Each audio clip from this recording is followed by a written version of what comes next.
আসানসোলের বাসিন্দা ডাক পেলেন 22শে জানুয়ারি রাম মন্দিরের উদ্বোধনী অনুষ্ঠানে। 22শে জানুয়ারি রাম মন্দির উদ্বোধনের অনুষ্ঠানে আমন্ত্রণ পেয়ে স্বাভাবিকভাবেই খুশি তিনি। 1990 সালে তিনি রাম মন্দির আন্দোলনে কর সেবক হিসেবে যোগদান করেছিলেন। আন্দোলন চলাকালীন তার পায়ে গুলি লাগে। আগামী 22শে জানুয়ারি প্রাণ প্রতিষ্ঠা হতে চলেছে রামলালার মন্দিরে, আর সেই দিনেরই অপেক্ষায় এই কর সেবক।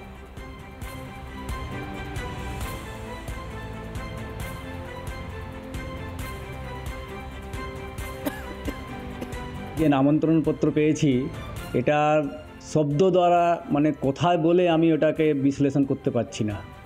ভগবান রাম নিজে নিমন্ত্রণ দিয়েছেন। 500 বছরের বনবাসের পর ভগবান আসছেন।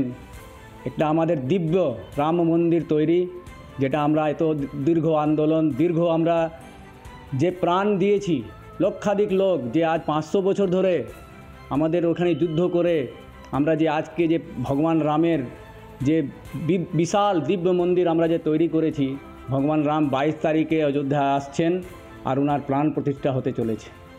আজ আমি শুধু আমি নয়, আমাদের সনাতন প্রেমী যত বন্ধু আছে, যত আমার পরিবারের লোক আছে, পুরো দেশের সবাই গর্বিত এটার জন্যে যে আমরা আন্দোলন করেছিলাম 1990 সালে।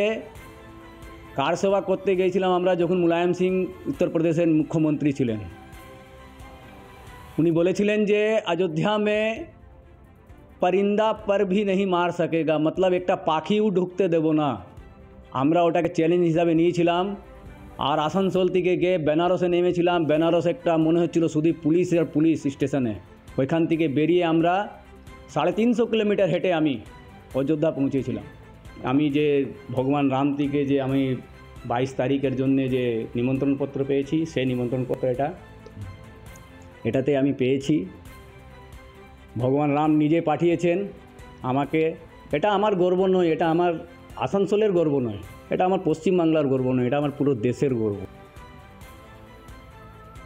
अच्छा लग रहा है। मैं बहुत गौरवान्वित महसूस कर रही हूँ। मैं अपने परिवार और पूरे समाज के तरफ से मैं अपने हस्बैंड जी को बहुत सम्मान और शुभकामना देती हूँ। और मैं बहुत 550 वर्षों के बाद आज हम लोग बहुत खुश नसीब हैं कि हम लोग रामलला जी का मंदिर निर्माण में प्राण प्रतिष्ठा में हमारे हस्बैंड जी जा रहे हैं। ये हमारे लिए बहुत खुश नसीबी की बात है। অযোধ্যায় রাম মন্দিরের প্রাণ প্রতিষ্ঠার আমন্ত্রণ পত্র পেলেন আসানসোলের অভয় কুমার বার্নওয়াল। কারণ তিনি কর সেবক। 1990 সালে এই অভয় কুমার বর্ণওয়াল তিনি কিন্তু রাম মন্দিরে কর সেবা করতে গিয়ে গুলিতে জখম হয়েছিলেন। যেটা জানা যায় যে পশ্চিমবঙ্গের 3 জন গুলিতে তাদের গুলি লেগেছিল, তার মধ্যে কলকাতার 2 জন মারা যান। এবং আসানসোলের অভয়বাবু তিনি কিন্তু তারও কিন্তু গুলিতে তিনি আহত হয়েছিলেন, মারাত্মক আহত হয়েছিলেন, তার জাঙে গুলি লেগেছিল।